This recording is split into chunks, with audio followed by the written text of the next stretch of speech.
Welcome everyone to this discussion on Chinese statecraft and a new world order, driven by thoughts from Jeffrey Sachs. It's quite a deep dive, right? Yeah, absolutely. There's a lot to unpack, especially with how Sachs frames the historical shift from a Western centric order to a multipolar world. Right, it's fascinating. Sachs, being a renowned economist and global leader, examines this economic war between the US and China. Exactly. It's like he's saying we're witnessing an end of centuries of Western dominance. So, what really stands out to you in his perspective? Well, for one thing, his discussion on the idea of a new world order isn't just a conspiracy theory thing, it's a serious geopolitical shift. He lays out chapters on a new world order, the return of China, European superiority, and universalism. Right. The narrative around these themes, especially the return of China, really points to like an inevitable power realignment. That notion of the return of China really gets to the heart of modern geopolitics.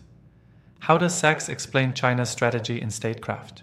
He emphasizes China's ability to blend traditional political strategies with modern statecraft. It's like they're not just playing by the rules, they're rewriting them, kind of. Yeah, I get that. It's a contrast to the more ideologically driven Western mindset.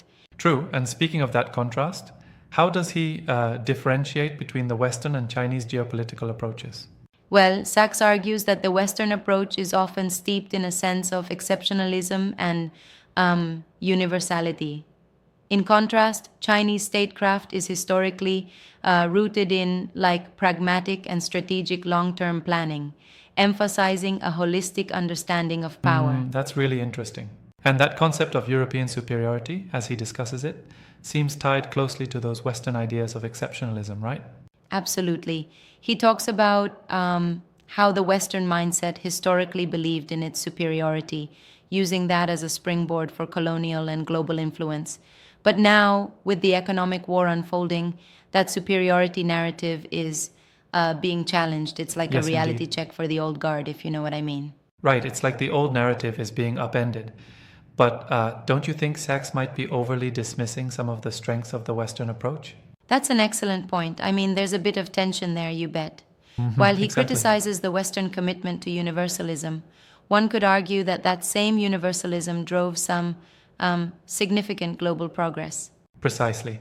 It's like, on one hand, universalism might have been inclusive, but on the other hand, it really did pave the way for a kind of cultural and economic hegemony. Yeah, it's a double edged sword. Sachs seems to suggest that we're entering a phase where Western dominance is no longer taken for granted, and instead, we're moving toward a multipolar world where different mindsets coexist. Right, certainly. And this multipolarity, with BRICS and that whole constellation of emerging powers, really shakes up traditional alliances, doesn't it? Definitely. Sachs brings up the economic war, and it's almost like a symbolic battle, you know? Yeah. The traditional Western economic blueprints are being contested by more state guided approaches from China and other emerging markets. It's like they're building a whole new toolbox of strategies rather than just relying on old models. Exactly. Yeah. And what's intriguing is that Sachs points out that this isn't merely an economic contest, it's a clash of entire worldviews. There's this underlying ideology about what constitutes a legitimate order in the modern world. Absolutely. This idea of a legitimate global order seems nebulous. How do you think both sides define legitimacy differently? Well, for the West, legitimacy often comes from the idea of democratic values and free markets, while China ties legitimacy to, you might say, state sovereignty and a kind of pragmatic stability. They're both Right, I aiming see. for order, but with very different principles in play. There's this notion that the new order might actually be less about outright conflict and more about like a rebalancing of power and ideas. Exactly. Sachs, with his depth of experience in sustainable development, hints that this transition could eventually foster a kind of global collaboration if all parties, recalibrate their priorities. However, the economic tensions make it seem more like a high stakes tug of war. And isn't there an underlying warning here about the potential for escalation? I mean, Sachs touches on how the current US China dynamics could lead to severe conflicts if mishandled. Absolutely right. There's this inherent risk that a full blown economic war could spiral into something much more dangerous. He suggests it's already signaling the end of a Western centric era and the dawn of a multipolar, potentially more volatile world. Yeah, that's a risky path indeed. And this leads us to the concept of universalism Sachs discusses. How does he connect universalism to this geopolitical rebalancing? It's interesting. Sachs challenges the idea that Western universalism, with its promise of equality and rights, is one size fits all. He contrasts that with the more context sensitive governance models emerging from China and other non Western nations. I get that. He suggests that the global order might benefit from a pluralistic approach rather than a rigid universal one. Now, when you mention pluralistic models, it sounds like there's a potential for real innovation in international relations. Would you say that's a fair takeaway? Absolutely.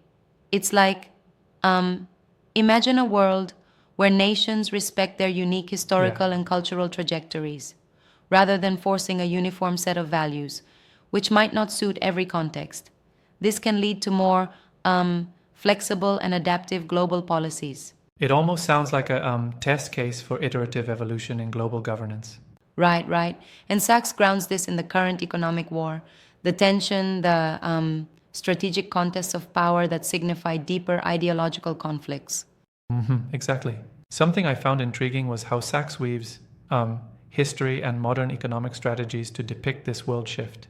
He's not just looking at numbers, but like a complete transformation in statecraft.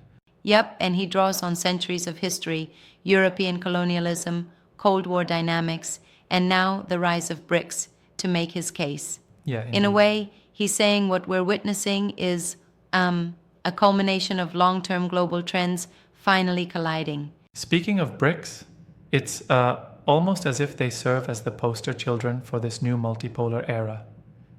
Would you say that their emergence solidifies his argument on reshaping the global order? Absolutely, I think so. BRICS, with their diverse strategies and strong state presence, effectively challenge the old dynamics. Exactly. They represent a move towards a world where power isn't centralized in the West. But isn't there a risk, though, that such a shift might lead to instability, given the competitive nature among these emerging powers? Yes, that's a fair critique. Sachs does hint at that potential instability. It's like while rebalancing might offer opportunities, it also introduces uncertainty, which can escalate tensions if not managed smartly.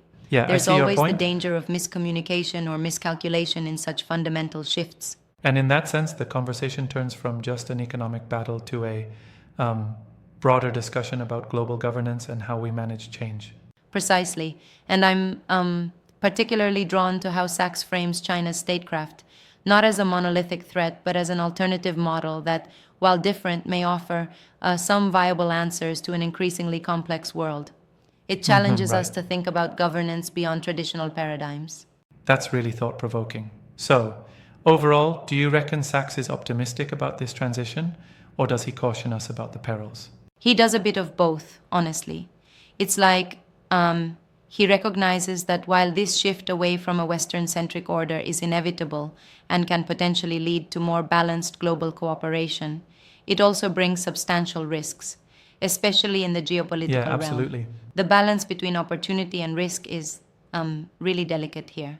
And as we watch these transitions unfold, it just reminds us that historical epochs are never static.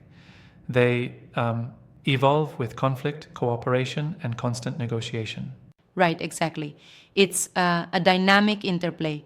Sachs reminds us that understanding statecraft in this new world order is essential if we are to navigate these turbulent waters.